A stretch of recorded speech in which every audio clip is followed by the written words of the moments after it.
I grew up in a small Midwestern town where every dirt road led to a memory, and every memory seemed to circle back to my grandfather's land. Grandpa Joe wasn't a man of many words, but he was the kind of man whose presence carried the weight of a lifetime spent working with his hands, rough, calloused, and stained with oil, earth, and time.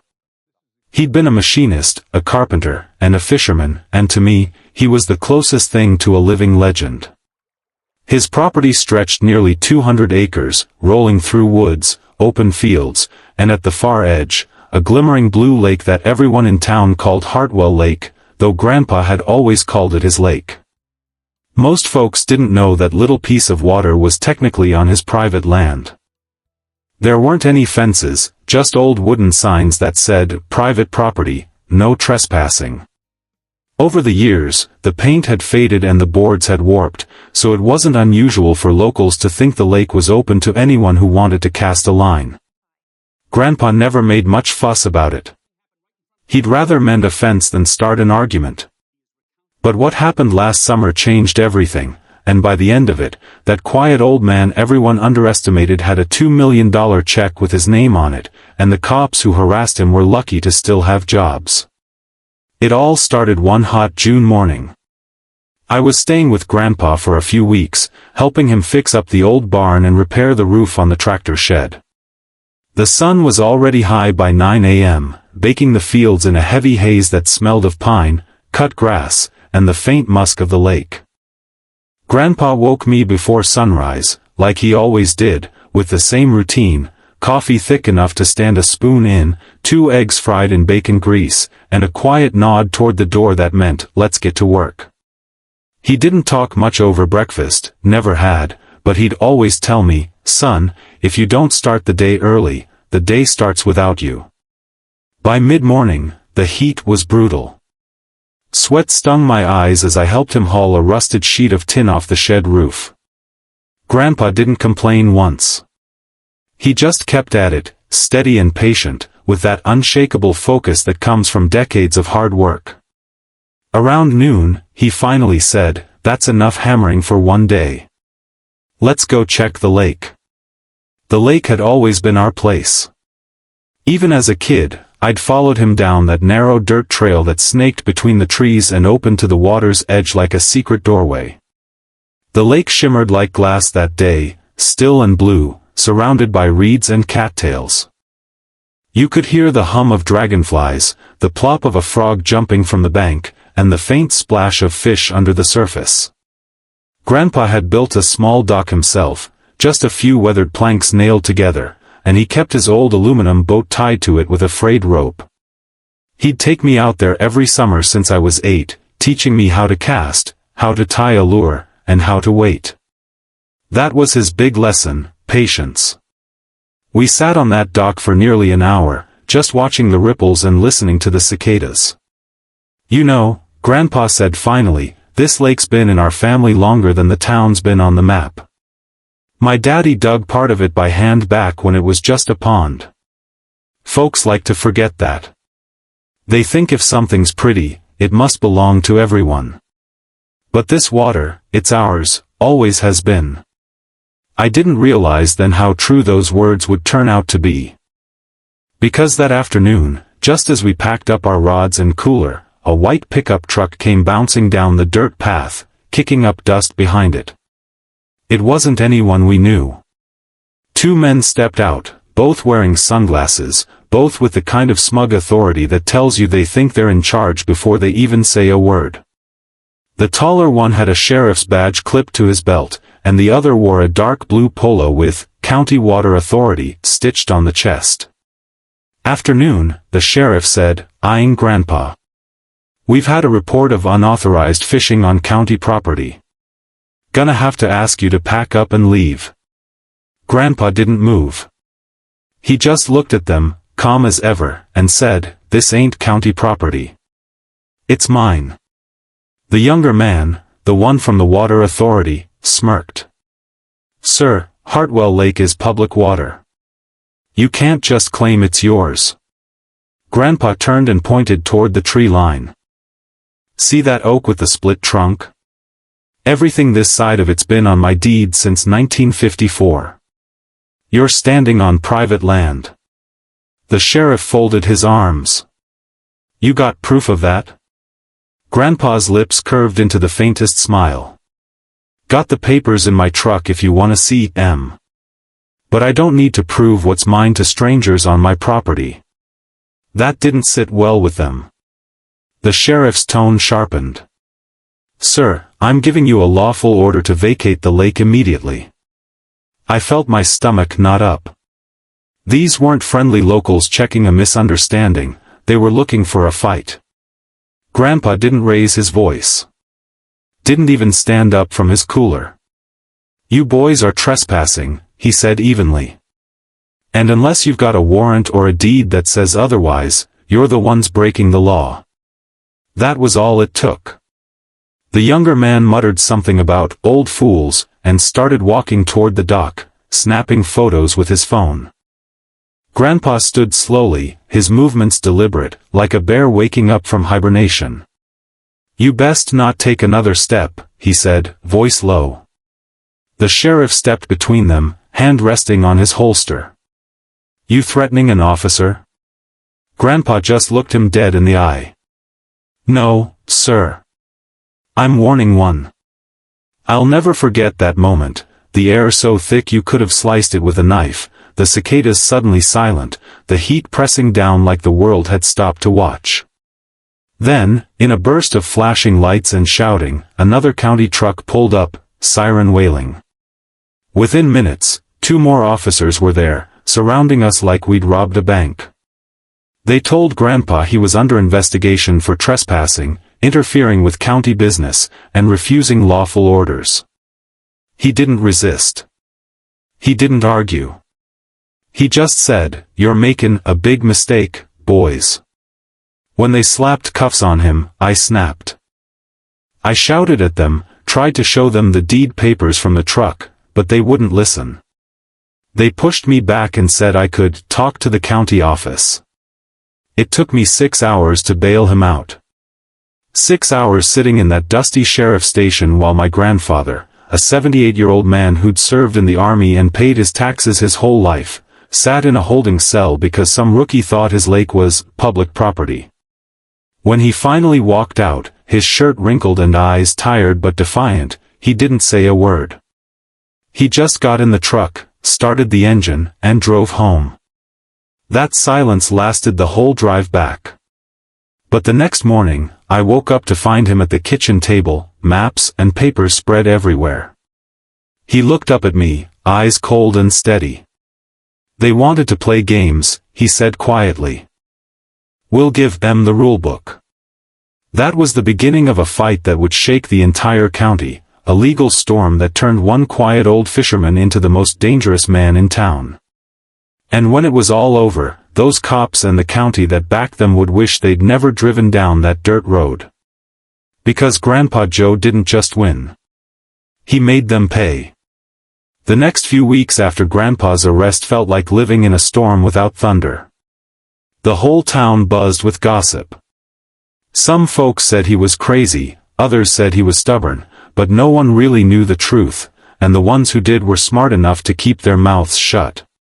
Grandpa wasn't a man who liked to talk about his business, but I could tell from the way he spent every evening hunched over his kitchen table that he was preparing for something big. There were stacks of papers, old deeds, survey maps, tax documents, things dating back to before I was even born. I helped him scan and organize them, though he didn't say much about what his plan was. All he'd say was, "They took my dignity in front of my grandson. Now I'll take their pride in front of the whole damn county." He meant it. Each morning, he'd be up before sunrise, phone in hand, calling lawyers, county clerks, and survey offices. I overheard enough to piece together what he was doing. He was digging deep into the legal ownership of the land surrounding the lake.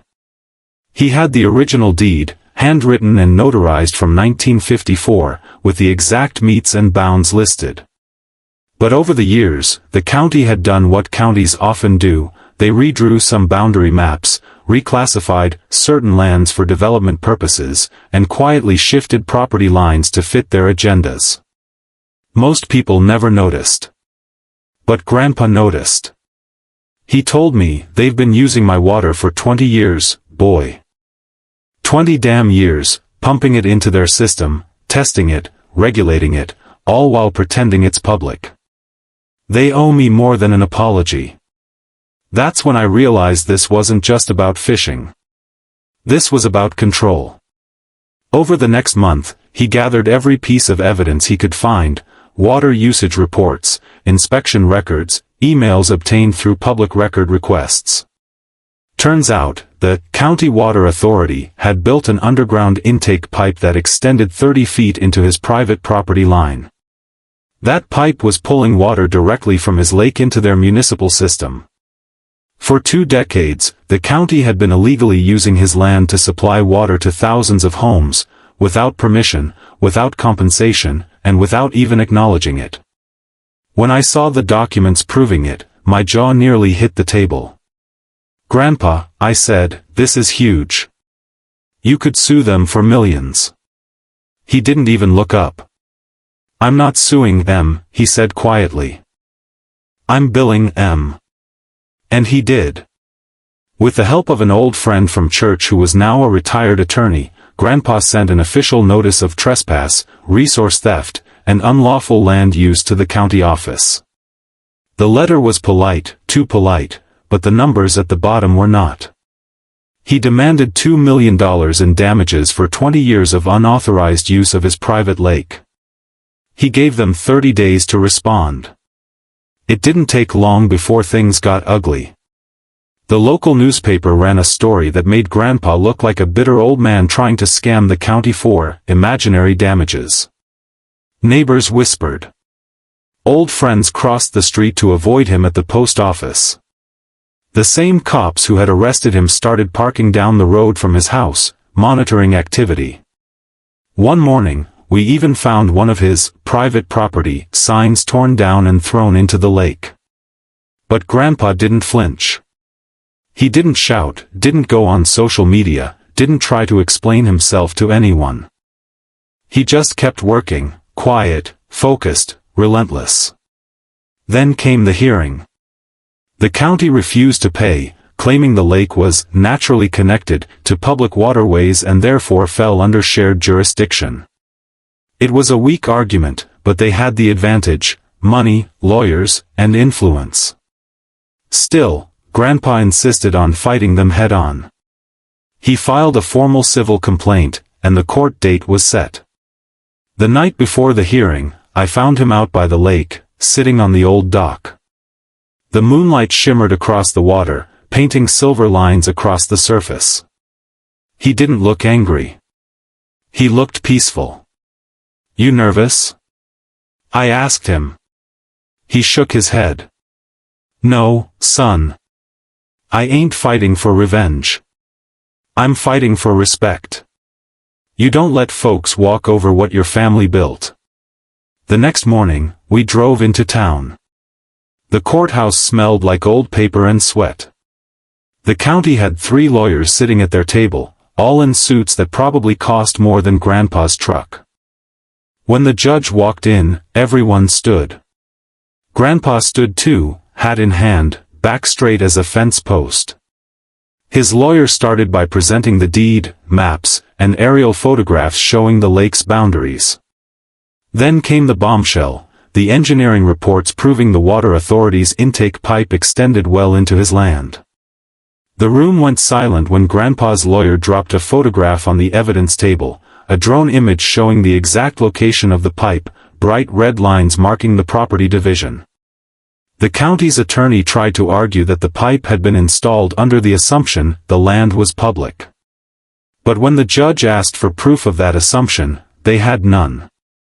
Not a single document granting easement or right-of-way. Then came Grandpa's turn to speak. He stood up slowly, leaned on the table, and said in that steady, low voice of his, "Your Honor, I've worked this land my whole life. I've paid taxes on every acre, mowed every inch, fished every morning I could. That lake ain't theirs. It ain't the county's. It's mine. They came onto my land, arrested me on my own property, and used my water without asking. If any of us regular folks did that to them, we'd be in jail. So all I'm asking is the same justice they'd give themselves." You could have heard a pin drop when he finished. The judge nodded, expression unreadable, and adjourned the hearing for further review. But the county officials didn't wait, they came out swinging. Within days, they filed a countersuit, accusing Grandpa of hindering public resources and endangering public safety. It was pure intimidation, a tactic to make him back down. But if they thought that old man would fold, they didn't know Joe Hartwell. He doubled down. He hired an environmental engineering firm to survey the lake and confirm the county's pipeline was extracting water illegally. When the results came back, they were undeniable. The intake system had been pumping roughly 40,000 gallons per day from the lake, unregulated and untaxed. That meant not only was it illegal, but it violated several state and federal environmental laws. The county tried to hide behind bureaucracy, but Grandpa's lawyer was sharper than they expected. He filed a motion with the State Environmental Board, turning the local civil case into a state-level environmental violation. Suddenly, the county wasn't just facing Grandpa, they were facing state auditors, regulators, and public scrutiny. That's when the media turned. A local reporter got hold of the documents and ran a headline that changed everything: "County accused of stealing water from private citizen for 2 decades." Overnight, Grandpa went from cranky old man to folk hero. The phone started ringing non-stop. Reporters wanted interviews.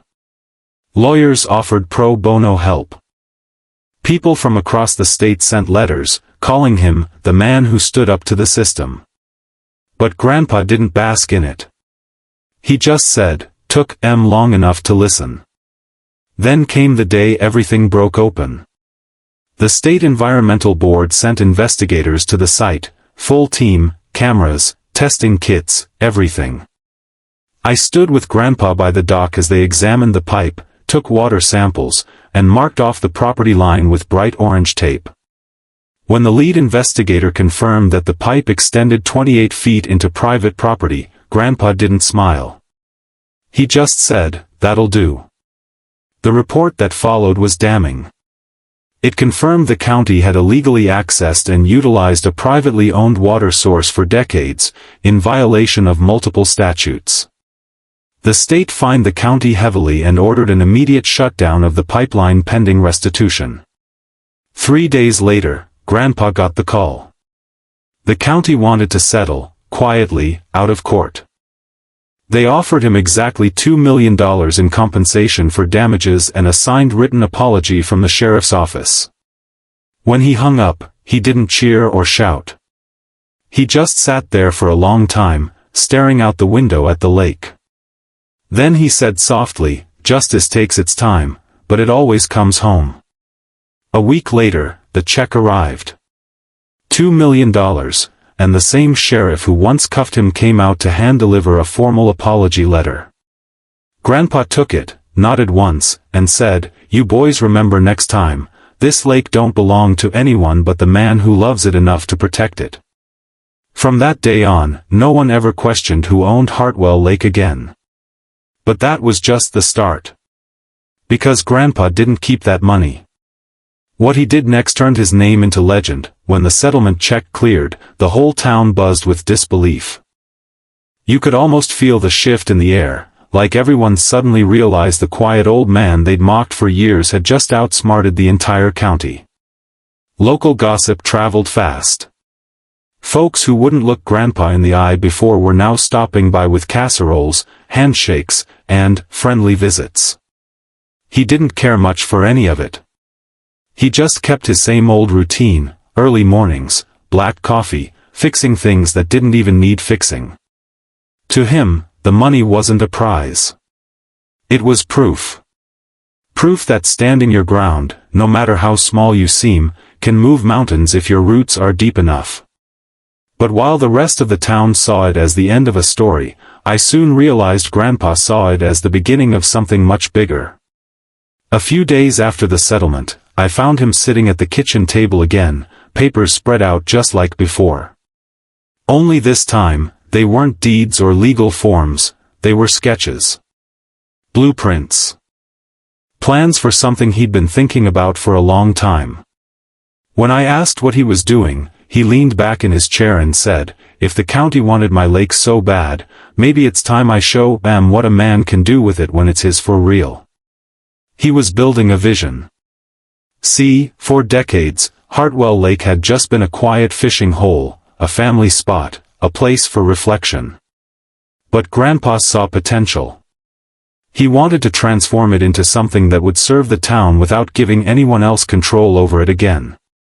He called it the Hartwell Nature Reserve, a private conservation area open to the public, on his terms, not the government's. At first, I thought it was just talk. But Grandpa didn't waste words. Within 2 weeks, contractors were coming and going, survey markers were staked, and heavy equipment rolled down the dirt path like an army on a mission. The lake that once seemed frozen in time was suddenly alive with change. He built walking trails that wound through the trees, wooden benches overlooking the water, and even a small visitor center at the edge of the property, nothing fancy, just a single-story cabin with a tin roof and a sign that read, "Welcome to Hartwell Reserve, respect what's not yours." That was pure Grandpa. The county tried to act friendly once construction began. They sent representatives to discuss partnerships, suggesting tourism grants and joint management. Grandpa turned them all down flat. "I don't need a partner to take care of what's mine," he told them. "You all already proved how that goes." Word spread fast, and soon folks from neighboring towns started visiting. Families came to fish, kids came to feed ducks, old-timers came just to sit and tell stories. Grandpa never charged admission, not once. Instead, he put up a simple donation box by the dock, with a small wooden sign that read, "If this place gave you peace, give a little back." Within months, the box overflowed.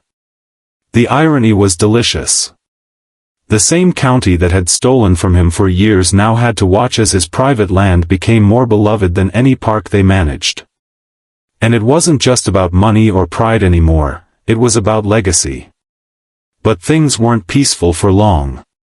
One afternoon, about 6 months after the settlement, Grandpa and I were out by the lake's far side, clearing brush when a white SUV pulled up. Out stepped a man in a navy suit, shiny shoes, and a clipboard under his arm. He introduced himself as Michael Reeves, an environmental consultant working with the county. He was polite, slick, and fake, the kind of man who smiles while already planning where to stab you. He told Grandpa the county was reviewing his property usage under new environmental ordinances and that certain developments might require permits. Grandpa wiped the sweat from his brow, looked him square in the face, and said, "Son, you might be new around here, but let me explain something simple. You see that line of trees behind you? That's where my property starts. You're standing on it right now. So unless you've got a court order or a fishing rod, you best head back to your fancy SUV." Reeves didn't take it well. He mumbled something about non-compliance and future inspections before storming off. Grandpa didn't even watch him go. He just shook his head and muttered, "They never learn." The following week, the county sent an official letter, claiming that his new public access facilities required environmental impact studies, water testing, and special licensing for recreational use. It was a thinly veiled attempt to reclaim control. But Grandpa was ready. He didn't just have deeds now, he had state-level documentation proving that the county had already forfeited all jurisdiction over his land during the settlement. Any attempt to interfere would violate that agreement. His lawyer sent them a single-page reply that read, "Per the Hartwell Settlement of Record #208-13B, any further attempt to regulate, inspect, or interfere with private land use shall be considered a breach of contract and subject to penalty." That letter shut them down cold. But for Grandpa, victory didn't mean peace. He knew the county would always look for another way to poke the bear. So he did something no one expected. He decided to gift part of the land, not to the town, not to the government, but to veterans, local farmers, and kids who wanted to learn about conservation. He founded the Hartwell Foundation, using half of his settlement money to build educational programs, fund small scholarships, and preserve wildlife habitats. If they wanted my water, he told me one evening as we watched the sun dip behind the lake, they'll have to live with the fact that it's helping everyone now, and not one drop of it flows through their pipes.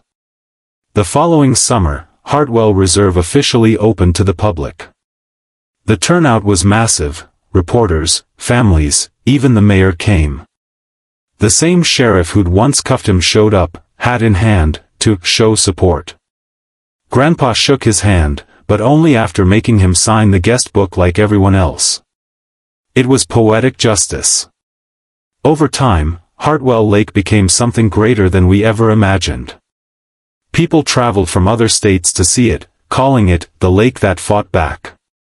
News outlets picked up the story again, this time painting Grandpa as a symbol of rural resilience, a man who'd turned corruption into community.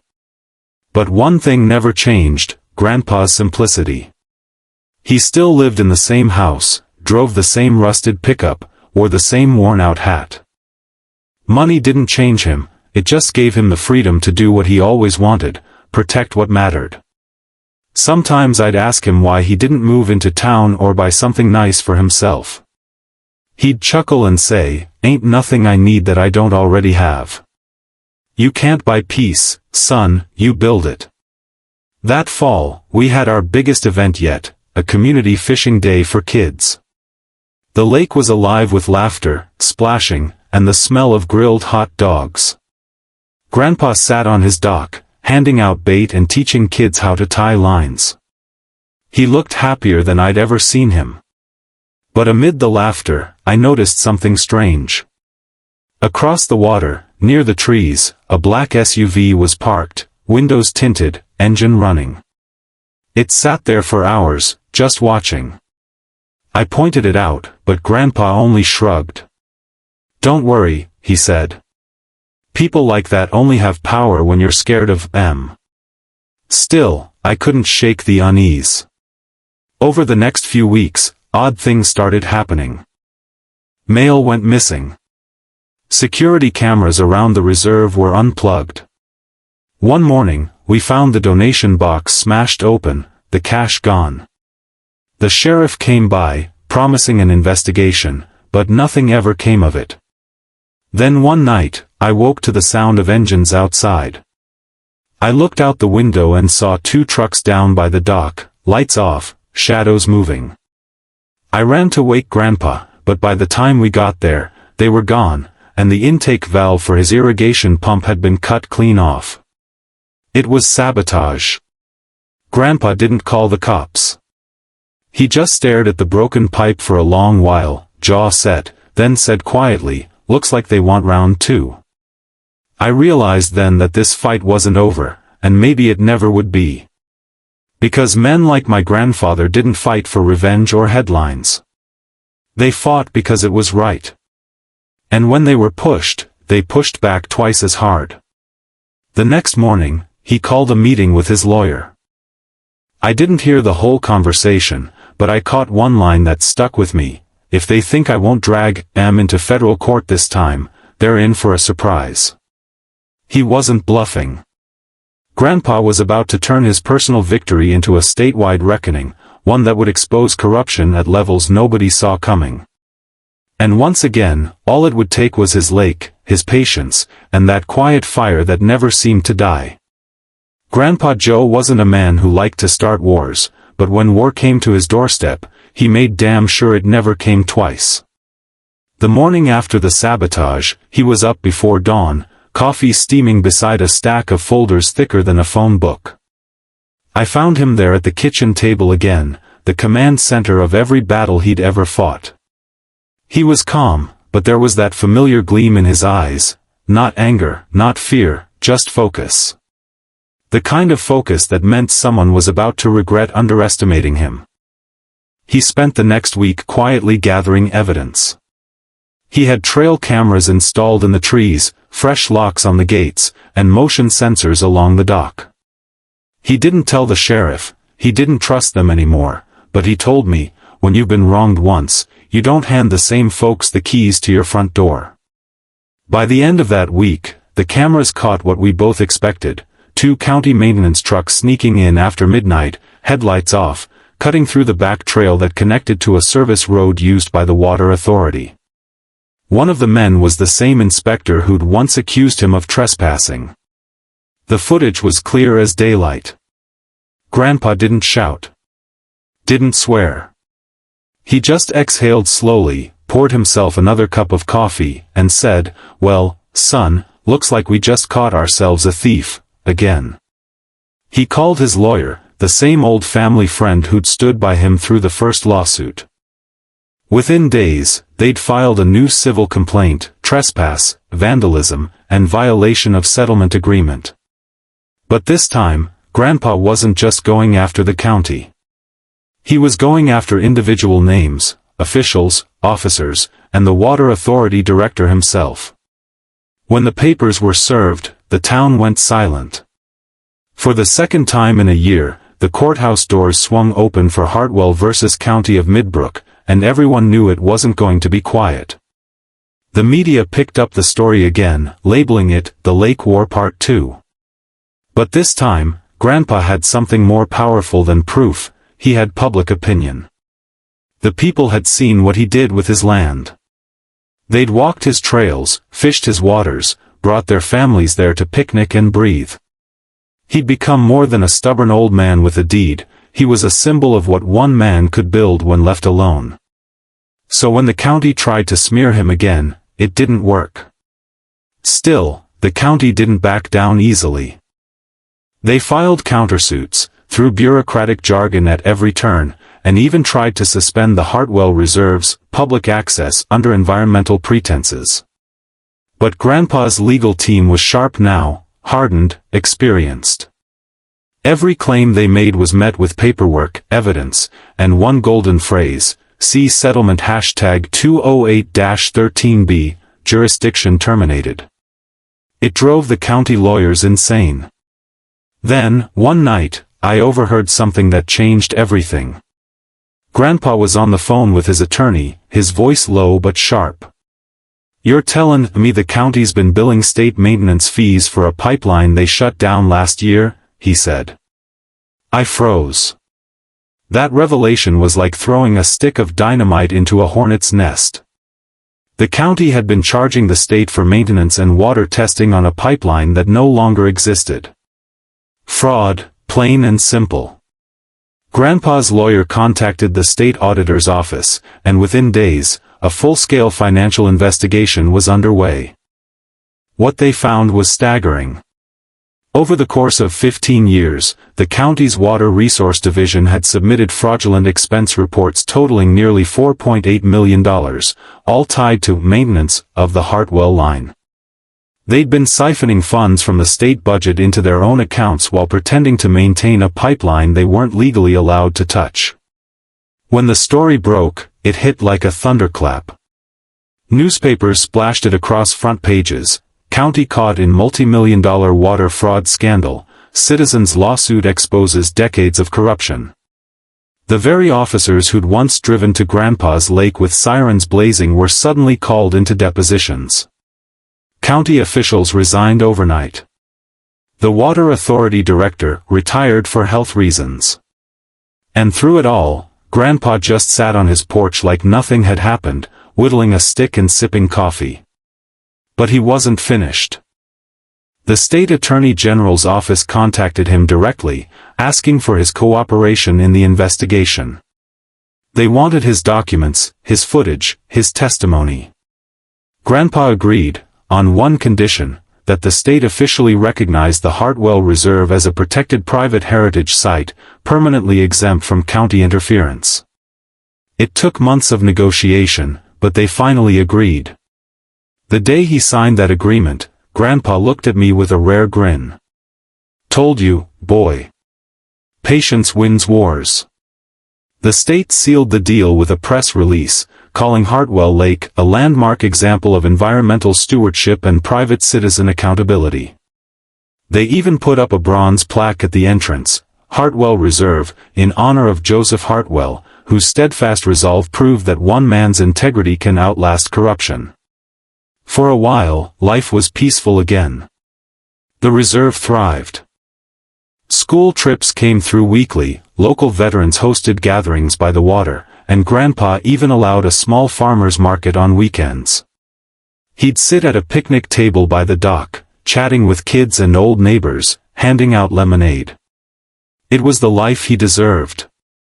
Then one evening, just as the sun dipped behind the trees, I noticed him staring across the lake with that faraway look he sometimes got, half pride, half melancholy.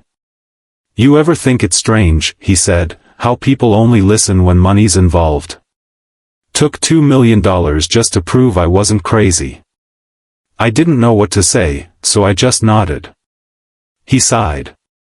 I don't care about the money. I just want folks to remember that freedom ain't free, not the kind you buy, but the kind you defend. Every fence post, every drop of this water, it means something because I fought for it.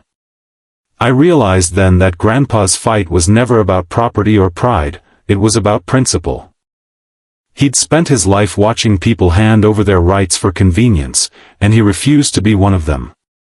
As the months rolled on, the investigation into the county deepened. More officials were indicted, not just for fraud, but for conspiracy and falsification of documents. The state found evidence that several officers had knowingly covered up the illegal pipeline, falsified inspection dates, and even tampered with property maps to obscure boundaries. Grandpa's case had opened Pandora's box, and the entire local government was crumbling under it. When the final verdicts came down, 6 officials faced criminal charges, 3 officers were dismissed, and the county was ordered to repay nearly $5 million in misused funds. Part of that settlement went directly into a new state conservation initiative, one that Grandpa was asked to help lead. He declined the offer. I've done my part, he said. Let the next guy fight his own battles. But they still honored him publicly. The governor invited him to a ceremony in the capital, gave him a medal for citizen integrity and environmental justice. Grandpa wore his only clean suit, stood up there on stage under the bright lights, and when they asked him to say a few words, he stepped to the podium and said, "All I ever did was protect what's mine. The rest of you can call that whatever you want. But where I come from, that's just called doing your job." The room erupted in applause. When we got back home that night, he folded the medal into a drawer, poured 2 glasses of iced tea, and said, "That's enough fuss for one lifetime." I thought that was the end of it. But life has a funny way of testing the same people twice. A year later, a corporate developer showed up, a man named Blake Donnelly, CEO of Donnelly Property Group. He wanted to buy the surrounding land to build lakeside luxury cabins and a small resort. He offered Grandpa $8 million for the entire property, the lake, the trails, the visitor center, all of it. Grandpa didn't even let him finish the pitch. "Son," he said, "you can't buy something that don't have a price." Donnelly smiled the way rich men do when they think they're talking to someone simple.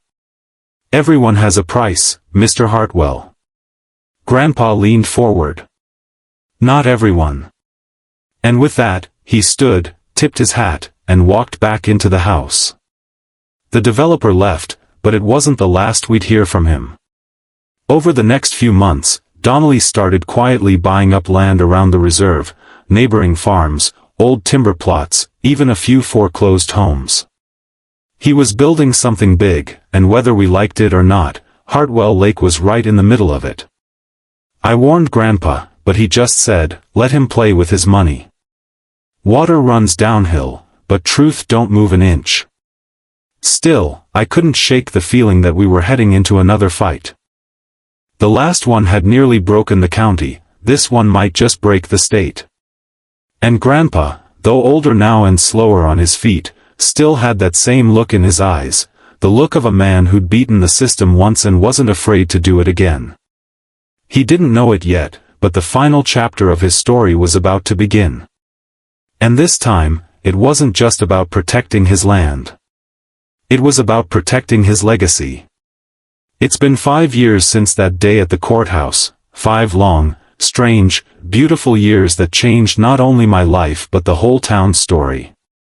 Pinebrook isn't the same place anymore.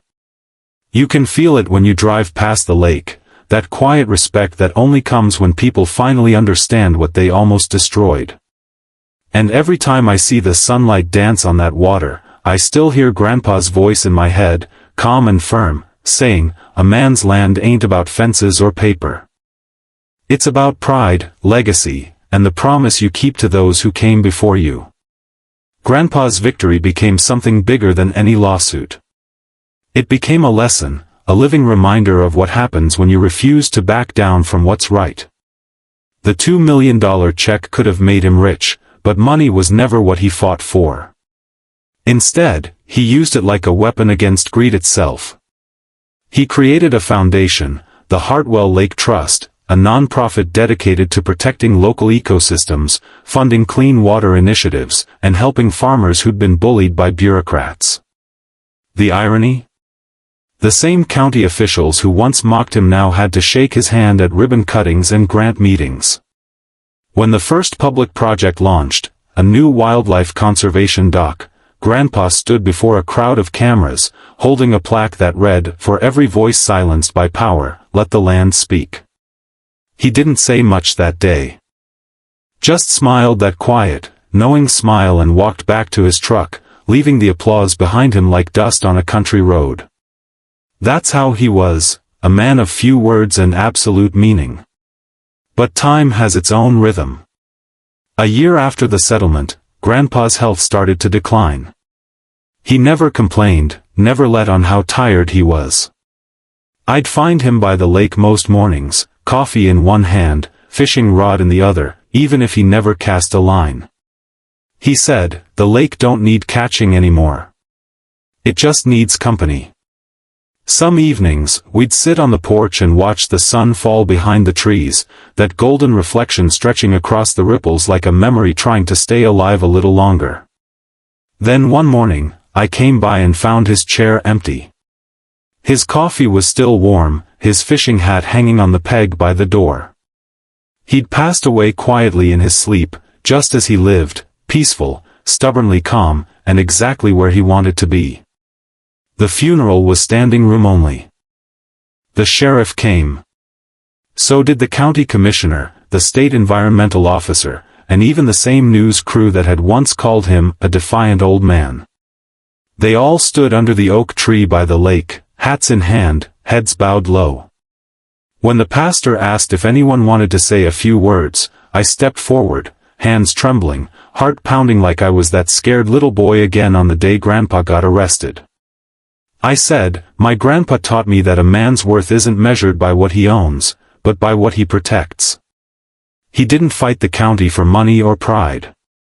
He fought because this land, this lake, was a promise to his father, to me, and to everyone who still believes that right is right, even when the world says it's wrong. When I looked up, I saw people crying. Even the sheriff.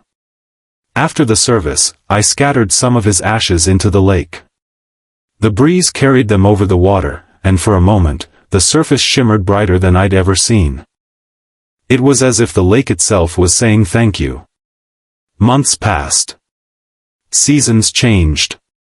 The world kept spinning, but that story, our story, refused to fade.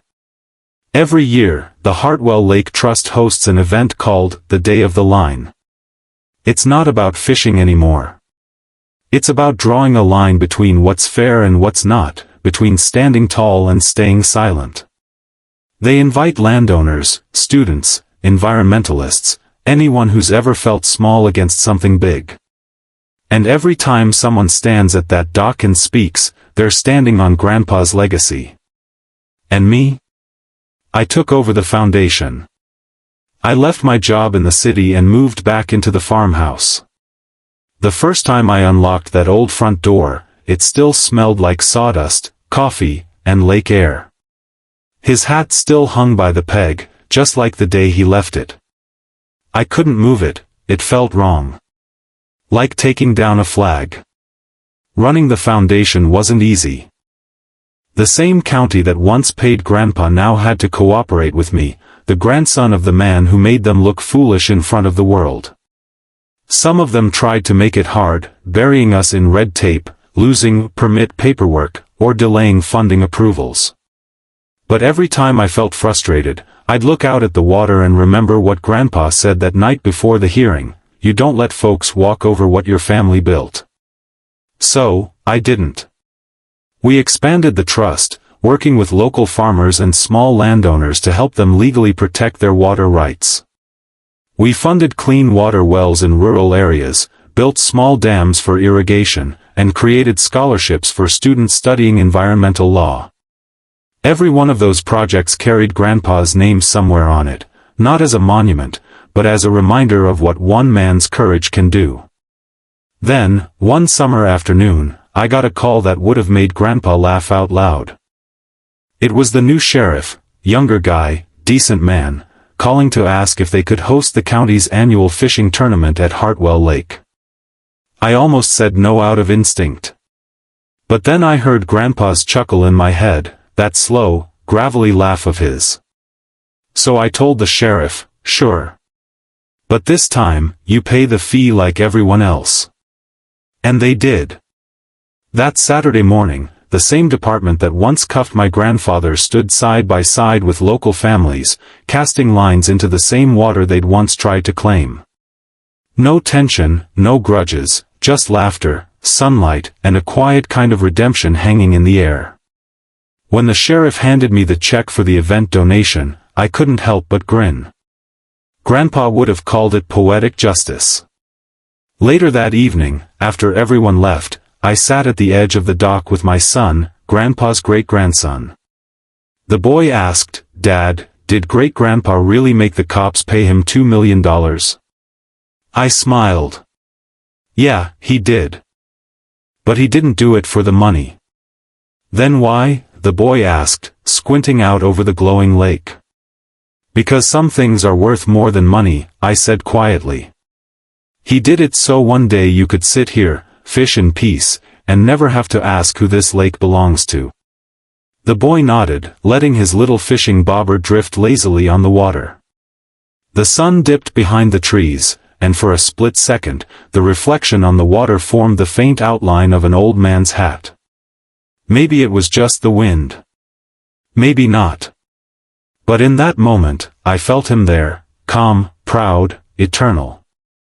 Now, every year on the anniversary of his passing, I take my family down to that dock. We light a lantern and let it float out across the lake until it disappears into the dark.